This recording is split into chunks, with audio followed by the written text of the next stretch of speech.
Some backstory. I'm a female in my early 20s, and I moved to Belfast from Sweden a few years ago. The taxi prices here are so much better than the ones where I'm from, and for a good year and a half, I relied on taxis getting me pretty much everywhere, including to and from work. I usually tell this story to friends and family as a funny story, whenever I have a few drinks in me, or someone brings it up, but to be honest with you, I was completely horrified when it happened.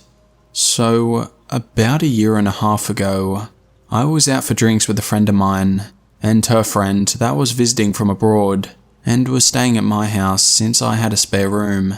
For some reason, they went home before me, and I was left by myself at the bar, which I know is a really dumb thing to do. After an hour or so, a few drinks, and a failed attempt at picking someone up, I decided it was time to call it a night. I usually book taxis as there are a few handy apps, but with it being a pay weekend, there was no way I'd be able to get a car, so I walk outside, hoping for the best.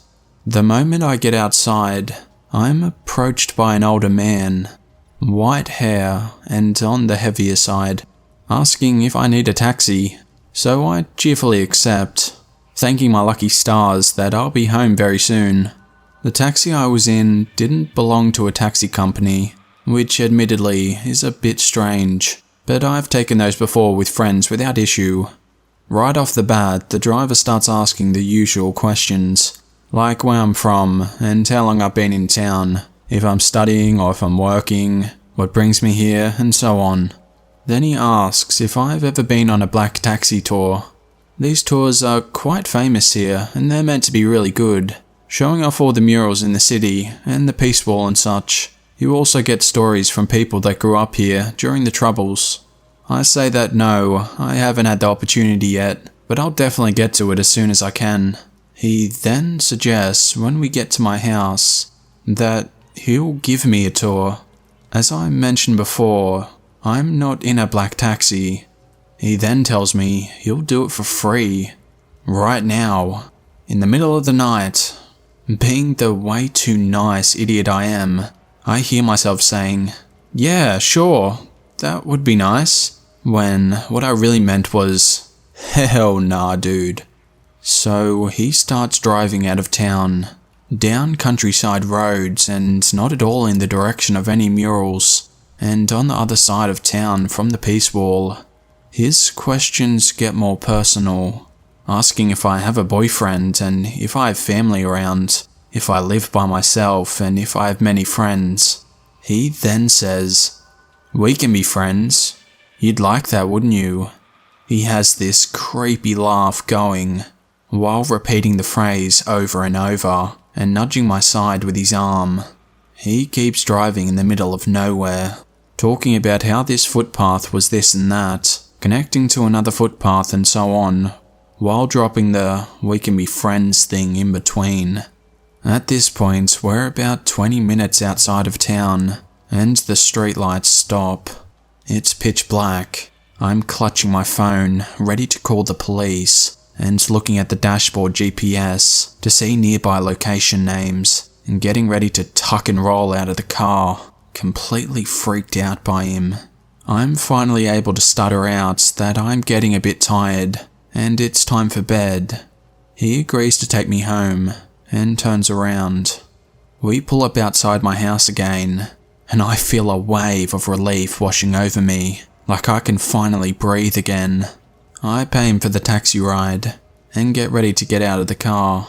He then turns the car off, takes off his seatbelt, and keeps talking, turning slightly so he's kinda half facing me. After a few minutes of talking, him still talking about being friends, I say that I need to use the bathroom, and thank him for the tour. He tells me to hurry back outside so we can continue the conversation. I bolt inside, lock the door and keep the hall light turned off. I look out through the peephole, and I can see that he's still sitting there in his car. After about 15 minutes, he finally drives away, and I sort of just collapse on the floor, beating myself up for being so stupid. Needless to say, I've never taken a taxi. I haven't booked since. I just found this sub, and I wanted to share my own experience. It happened when I was 13, and it's something I've never forgotten. We had just moved into a brand new house in a brand new housing development. A lot of the houses around us were either unfinished or had families that had just moved in. And behind our house was a lot of field, mostly for future homes. We lived in a fairly safe, small city, and the housing development was very quiet so far. And at least for the first few years that we lived there, we never bothered to lock the doors. Even at night most of the time, it just wasn't something we thought about. My parents had just put in hardwood floor, so the house was a pretty echoey single story. One night I was laying in bed, trying to fall asleep. I thought I heard the back sliding glass door open. I was up late on the internet, but everyone else was asleep in the house, so it was pretty quiet. I had my door slightly open, so my cat could come and go, and so I knew that I was definitely hearing something. I froze, hoping it wasn't the door, but a moment later I heard it slide shut. Then I began to hear what sounded like heavy shoes walking across the hardwood floor. It was a very specific sound, and suddenly I couldn't breathe. The footsteps were slow and quiet, like they were trying to make as little noise as possible, but because the floor was wood and our house had high ceilings, the steps echoed down the hallway and into my room. Then I heard them stop, the sound of the hallway closet being opened, and then the door quietly clicking shut. They turned the knob and pulled the closet door, and then released the knob once it was in place. It was silent after that. My heart was beating so fast, I began to cry. The only way to my parents' room was up the hallway, and their door was about only 20 feet away from where that hallway closet was. I was frozen, and I honestly thought I'd pee my pants. I was so scared. However, it was silent for long enough that I knew I had to get my dad. So I stood up and walked sock-footed to my door. I stood there for a long time, just breathing. Then I ran. It's not a long hallway, but I went as fast as I could. I got inside the room and tried to wake up my dad. "Dad! Dad!" I was frantically whispering. "Huh?" He was half asleep. "Dad!" "Huh? What?" "Dad, I think there's someone inside the house." "What?" "Get up! I think there's someone inside the house." "There's no one in here. Go back to sleep." "Yes, there is." And I started crying. That gets him up. My mom also wakes up at this point as well, so they both got out of bed. My dad, sure that there's no one in the house, doesn't even grab something as a weapon. But I follow behind him as he leaves the room. He goes into the living room, passes the closet, and turns on all the lights in the house. I remember standing in the living room, knowing exactly where the person was and not being able to say anything. He tells me, "Look, there's no one here." He doesn't even check the closet though, and I don't know what to tell him. I'm so afraid that whoever is in here will jump out with a knife and kill my dad in front of me. The 13-year-old me keeps thinking that I can't be the one possible for my dad's death. So I say nothing, and I don't tell him to check the closet. I don't know why he didn't, because if I were a dad, I would have. He locks the front door and tells me to go back to bed. They wait until I'm back in my room before they close their own bedroom door and go back to sleep. Again, the house is silent, and I'm laying there afraid because that person is still here in the one place that he didn't look. Suddenly I hear the closet door open, just as slowly and as quietly as before. Then the footsteps again. I could hear them so clearly, walking towards the kitchen where the back door was, and then they stop. It's followed by the sound of the back door being slid open again, and then quietly being pushed closed. I hear the back door click into place, and then the house is silent. I'm laying there crying and breathing, but hearing them leave the house, I felt instant relief, though I was still shaking with fear. I give it a few minutes, hoping they wouldn't come back, and they don't. So after a bit, I sneak out there. My one and only thought is to lock the back door, which I managed to do, but the scariest part was that when I looked in the hall closet, the door wasn't closed anymore. It was cracked because they hadn't bothered to close it, even after they left. Though I know it was definitely closed when my dad was out there with me. I tried bringing it up to them years later, and they still didn't believe me. But that's not just something you hear.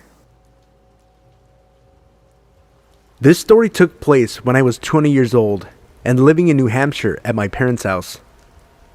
I had been back home for a little over a month now, after a defunct experience at a college in Boston that wasn't the right fit for me. In the meantime, I was taking classes at a local community college. Anyway, going from living in Boston for a semester and having total independence, as well as almost endless opportunities for fun with other cute gay guys like myself, to back with my parents in rural New Hampshire was a huge knockback, and I was seeking thrills in the meantime to numb the pain. Sometimes, I have an almost ravenous sexual appetite, which was hard to satisfy in New Hampshire. I used gay hookup websites such as Manhunt and the app Grindr to meet other like-minded guys in my area. Not surprisingly, these sites and services come with their fair share of creepers, but I honestly never found myself threatened when they reached out, just sort of flattered and then would take comfort in the fact that I could easily block them. The problem occurred when some guys couldn't take a hint though, and there was one in particular that kept attempting to contact me under different usernames after I would block him. His original username was something along the lines of SoccerBoy123. His profile picture on Manhunt was of a fit-looking guy from the neck down. He reached out to me and we began chatting. He said he lived in Concord, which is roughly an hour south of where I lived, and also where my community college was located at the time. We were chatting about explicit stuff, use your imagination, and possibly meeting up, when I asked to see some pictures of him, including one of his face. He sent the pictures over. I could notice that they didn't really seem to match up with each other, not to mention his profile picture. The face picture I requested was also missing. I replied with something like, hot, and I asked him again for a picture of his face. He gave me the old, this computer is new and I don't have one on here yet line.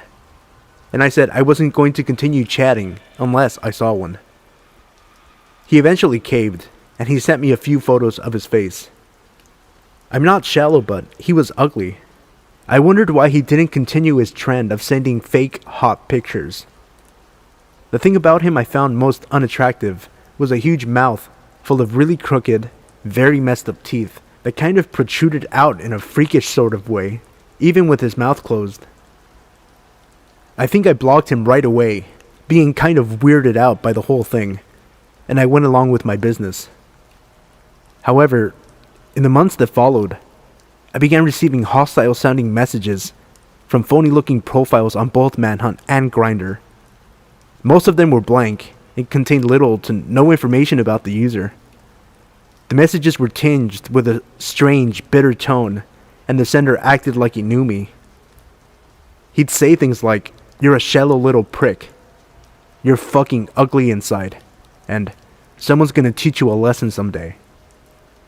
They actually really started to creep me out after I repeatedly blocked the person, and they would come back with another blank profile and continued to message me.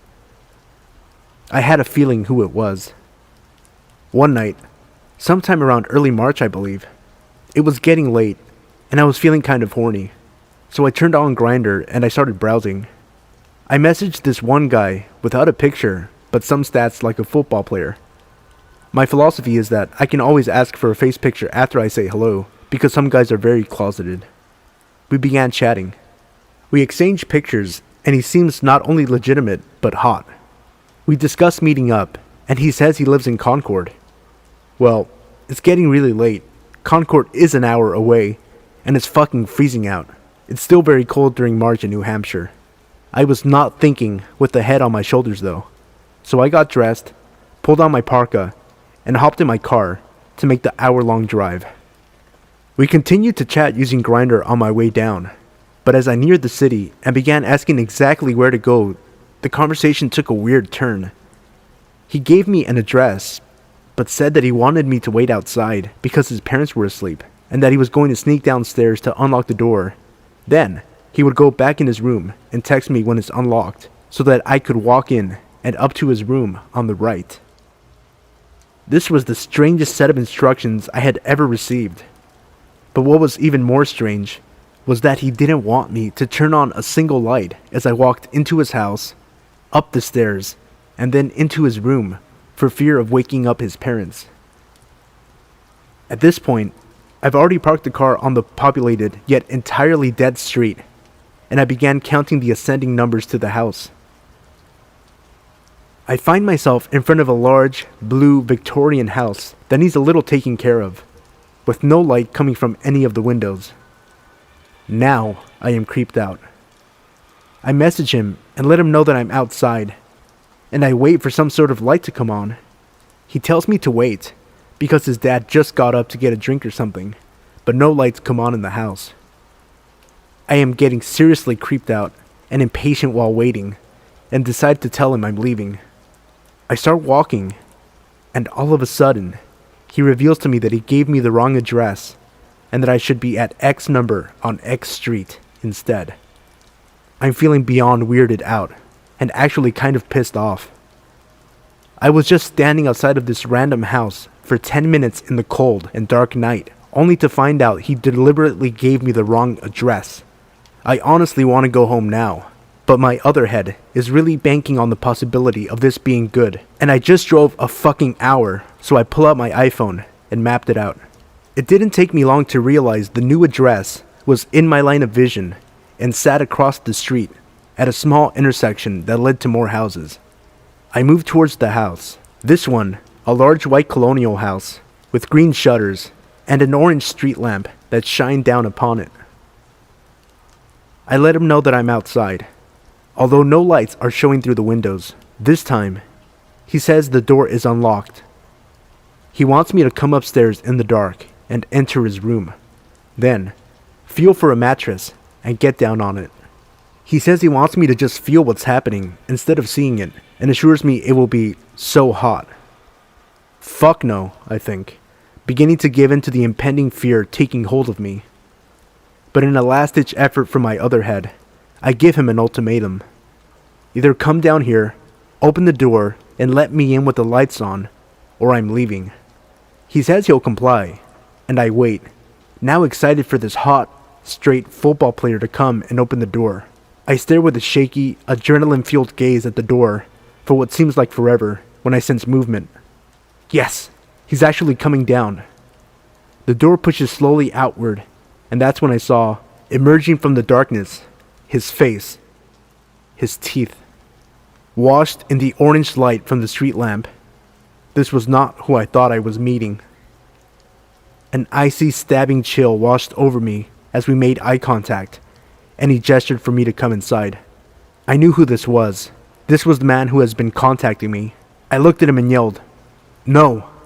Fuck no!" And I started half running, half walking away from the house, and back to my car. I looked back after a few seconds, and he was watching me from the door. I got to my car, and quickly got in, locked the doors, and sped home.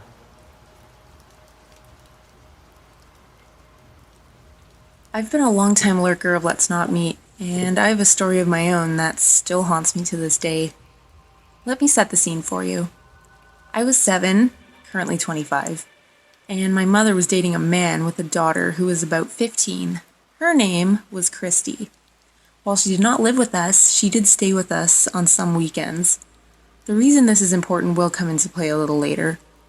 I grew up in a moderately isolated area in the south. My mother's house is on about 90 acres, most of it being heavily wooded. For the most part, it was quiet. The type of place where people didn't lock their doors and everyone knows each other. It was quiet until one sequence of events that shook my community to its core. There was a man just 2 streets over from mine who murdered his girlfriend's entire family, including her, in their home over a dinner about 2 weeks before this event took place. It was also learned later that he had also murdered his mother and father in their home, as they were found after his girlfriend's family was. He hadn't been caught, and the local police were working with the police in Tennessee as there had been reportings of people sighting him there. My mother had gotten a security system installed, just to ensure that our home was properly secured. We had alarms on every window and door in our house. On this Saturday, my mother got called into work, as she was an apartment manager and there was an emergency that she needed to tend to. Her boyfriend had gone to work early that morning. My mother was very, very nervous about leaving, and due to the nature of the emergency, she thought it would be best for Christy and I to stay at home where we were safe. Safe. So she thought. She reluctantly left and let us know that her cell phone was always going to be on her if we needed her. Christy and I promptly set the alarm and made sure all the doors were locked. My mother had been gone for about an hour, and we were deep into a movie on Disney and pizza. Suddenly, the alarm started blaring. Christy and I jumped up to see what was going on. On our way to the alarm, you have to pass a very large sliding glass door. What we saw there left us frozen. There was a man prying our door open with a crowbar. He saw us, made eye contact, and quickly ran off into the woods behind my mother's house. I will never forget what he looked like, or the sinister look he had in his eyes. We called the police, and then we called my mother, who had already been alerted by the alarm company. My mother actually arrived before the police did, due to how isolated we really were. When we described the man to the police, they immediately knew it was the man they were looking for. Of course, there was a massive investigation that day of the property and the woods surrounding us. In the woods, they found cigarette butts, lots of canned foods, soda bottles, and a makeshift tent made out of a tarp. The man had been living behind us the entire time, and even stealing food out of our trash. When he was arrested, which was a few hours after the incident, he had admitted to watching our family and learning our habits, knowing that he could take advantage of the house when no one was there. Even now, as an adult, this event follows me. Just goes to show, you really never know who is watching you.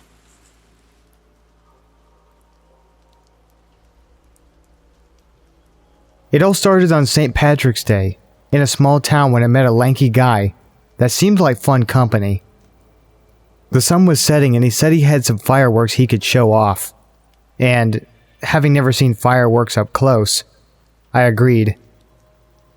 Me, him, and a mutual friend walked to his house. And the fireworks were disappointing, but at least not dangerous. On the way back to town, he started flirting. Now, he was tall. Very tall, compared to me. I'd say definitely over 6 foot, and I'm about 5'3". I thought he was kinda cute, so I flirted back. He decided to say, "I almost want to make a move, but I don't want to scare you." I said go ahead, and he grabbed me. He licked my neck and grabbed my crotch through my jeans. I was shocked.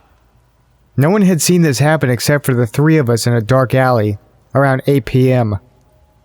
Somehow I forgave him. I thought he was just, I don't know, bad at these things. That maybe he was drunk or tired or something. I remained friends with him. He was one of the only friends I had. It was now summer. I was bored, and I went to his house alone, without telling my parents. They would just be worried for no reason. It looked dusty and old, like peeling paint, and a blanket of dust in some rooms. And something didn't feel right at all. I heard a dog, and it sounded big. It was in the yard. I went into his bedroom, and he closed the door, and there were holes in it. All over it. Holes and slices. When he's mad, he stabs the door, he told me. I was between him and the door. I remember looking past him, and seeing a fish tank before hearing something and flinching. He had thrown a knife into the door. It was impaled into the wood next to me, and now he was laughing because I flinched. "I knew that would scare you," was what he said. I looked back at the fish tank. It was loud. He opened the door. He told me something that still haunts me. He looked me right in the eyes. So close, and at least a foot taller. Oddly, I remember his nose more than his eyes, with how close it was. In a tone somewhere between small talk and the kind of sound like you were complimenting someone's looks. "I could kill you so easily right now." struggling to keep the fear out of my voice after I forced a laugh. I said I'd rather sit outside together, rather than inside with all the dust. I told him I was going to go get some ice cream because he was not allowed to leave his house after his last suicide threat. I tried to keep steady as I walked in the general direction of the carvel. I made sure I was out of his sight. I called my mom and asked to be picked up. Told her I wanted to be picked up because I was bored. She said she could get me within an hour. I decided to spend that hour on the other side of town, in the library. She said something like I look sick. I told her it was just the heat, and she believed me.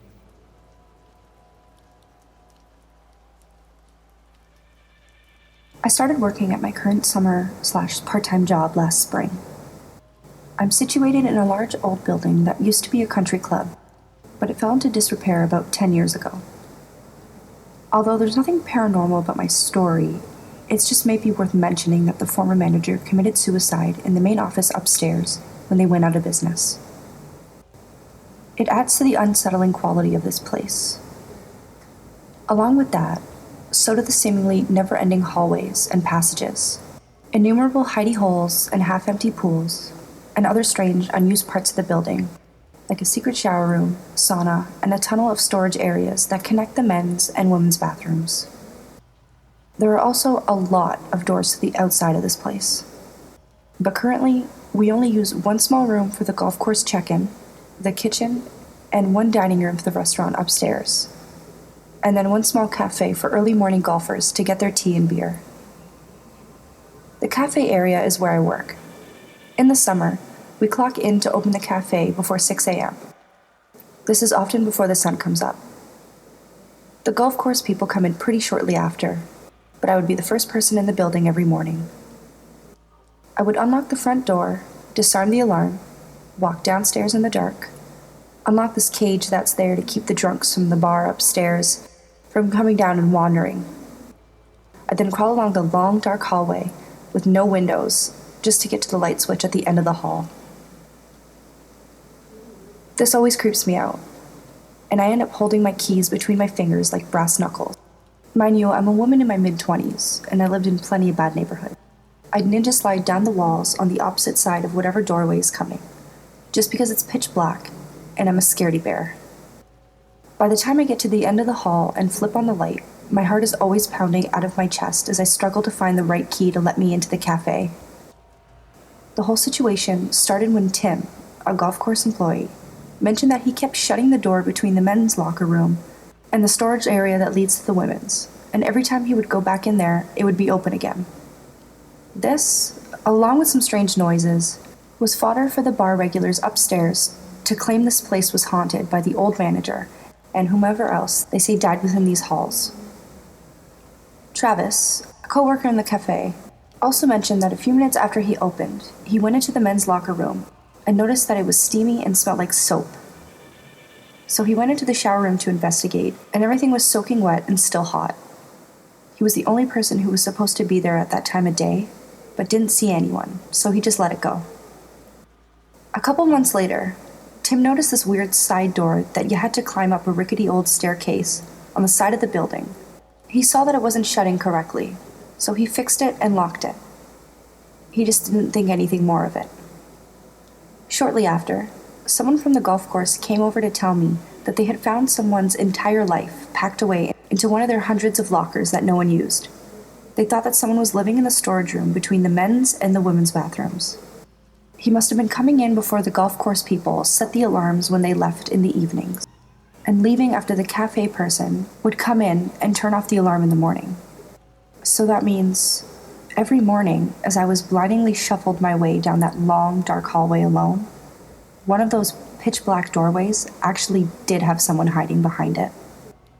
A few days later, a red-faced, angry, bald man in Vietnam-era Army-issued glasses came into the cafe and started screaming, puffing and flailing his arms around, yelling about his stuff getting thrown out.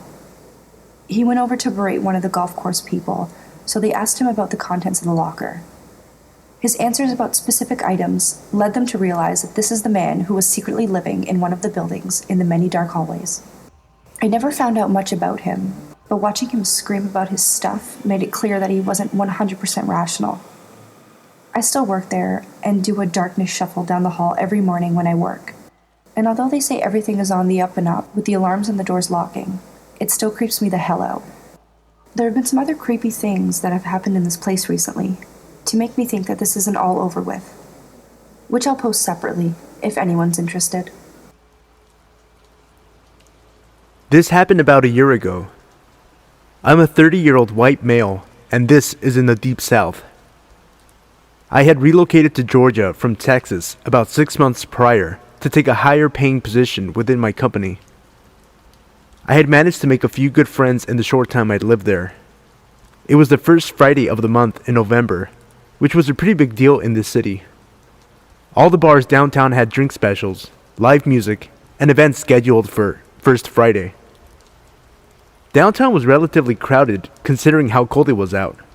I met a couple of friends at a local punk bar and we started drinking. One of my friends, Adam, was going through a separation and inevitable divorce and was pretty upset about it.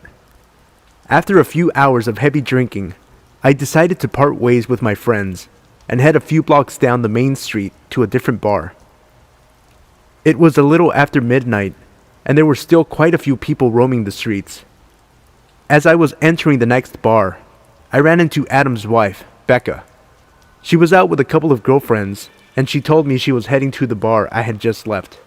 As soon as she left, I immediately called Adam to give him a heads up. I had a few more drinks and talked to some people I knew casually. Before long, the lights came on, and I closed my tab and started preparing for the walk back. I decided to call my friends and try to get a ride, as I felt like I was just a little too drunk to drive home safely. They told me to meet them in front of the first bar, and they would drive me home.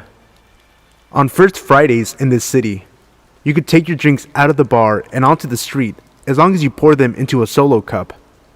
Most of the bars had a stack at the door before you exited. I poured the rest of my beer into a cup and headed out the door. I was about halfway back to the first bar when I ran into Becca again.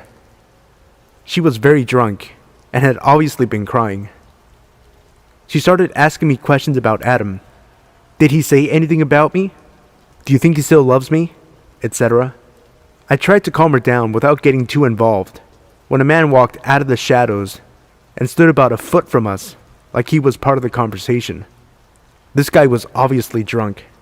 He was holding a blue solo cup, so I figured he must have just left the bar too. He was tall, about 6'2", and relatively clean cut. His eyes were a little crazy, to the point that I believed he may have been on some other drugs as well. We tried to ignore him, and for about a minute, he says nothing. Finally, he asked what I was drinking. I was still holding the solo cup I got when I left the bar. I told him I was drinking beer. He raised his cup, and we drank. I shrugged him off as just being an annoying drunk. But then he started getting into our conversation. Is this your boyfriend? He asked Becca. Yes, I said, sensing that she was feeling uneasy. He had been inching closer to her. Adam's wife was very attractive and dressed for a night out. Although annoying, I didn't think it was particularly odd that some drunk asshole was trying to talk to her. We again tried to carry on our conversation, hoping this guy would get the hint and leave when out of the blue, he said, "You can do better." That was about all I could take. I said, "Fuck you," and started taking my jacket off. I was pissed. This guy takes off running down the street and I follow. Becca is trailing behind me, telling me to stop, and it's not worth it. She was right. All of a sudden, out of nowhere, a taxi cab pulled up to the curb, right in front of this guy, and he hops in with me still running after him. I grabbed the open door and told him to get out. He started yelling at the confused taxi driver, "Go!" Becca catches up and grabs my arm and tells me again to stop. I turn around, and for the split second it takes to look at her, this guy leans out of the car and throws his drink in Becca's face. Now furious, she starts punching him wildly as I grab the door and jam and kick this guy in the face. The taxi driver peels out and leaves Adam's wife and I standing in the dust. She is soaking wet and very pissed. I gathered up my jacket and put it on when she screamed. I turned around and she said, "It's piss. It's fucking piss." The drink he had thrown in her face that was covering her clothes, face, and dripping from her hair was urine. This guy had given me cheers with that cup, and I watched him drink a mouthful of it. Crazy drunk, piss-drinking guy. Let's not meet.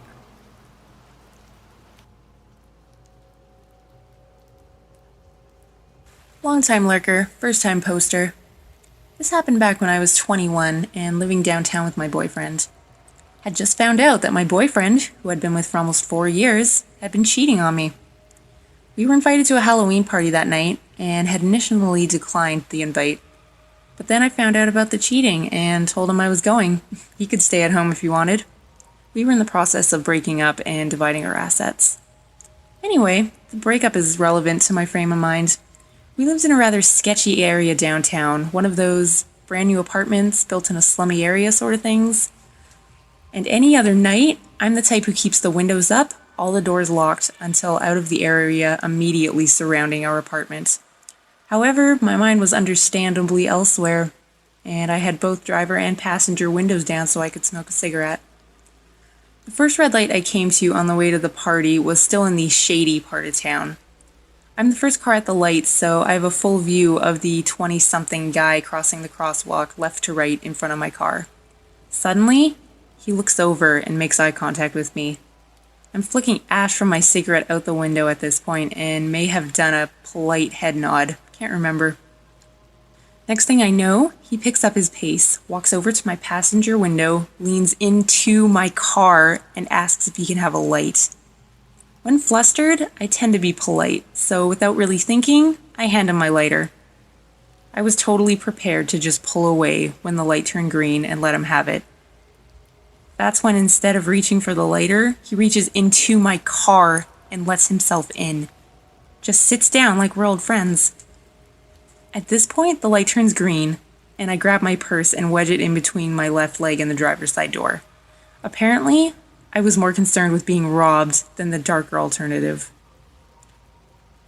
He thanks me for giving him a ride, and I slowly pull away from the stoplight, cars are behind me, and ask him why he got into my car. He replies that he could tell I just wanted to give him a ride, and launches into an obviously fabricated story about needing a ride because his girlfriend had just broken up with him and left him stranded downtown. I tell him I'd take him to the nearest gas station as I needed to get gas. I didn't, but this is the closest place to our location, which was well lit and sure to have people. The gas station was only about 6 blocks away, but was the longest 6 blocks of my life. He tells me I'm pretty and asks me if I can have money so he can get a cab home. Like I'm an idiot. I offer him the $4 in quarters I keep in my car for putting in parking meters. At this point, I think I was just ready to make him stop talking and leave me alone. Instead, he starts throwing the quarters one by one down the cleavage of my shirt. What the fuck? I ask him to stop. He just laughs. Then I see it. The gas station. I pull in and tell him we need to both get out so I can pump. He hesitates and then gets out. I have never locked my car door so fast in my life. I walk inside, telling him I need to prepay. Instead, I find the first group of people I can. College town and Halloween weekend, so they're out in costumed droves. And explain the situation. At this time, a guy with the group I'm talking with comes to tell his buddies that a guy is out there telling him that I'm his girlfriend, and that I accidentally drove away with my purse on top of my car. No. The group of college kids ended up going outside, making him leave, and then sticking around until I was back in my car and on my way. I have no idea what your intentions were, unwanted hitchhiker downtown, but let's never meet again.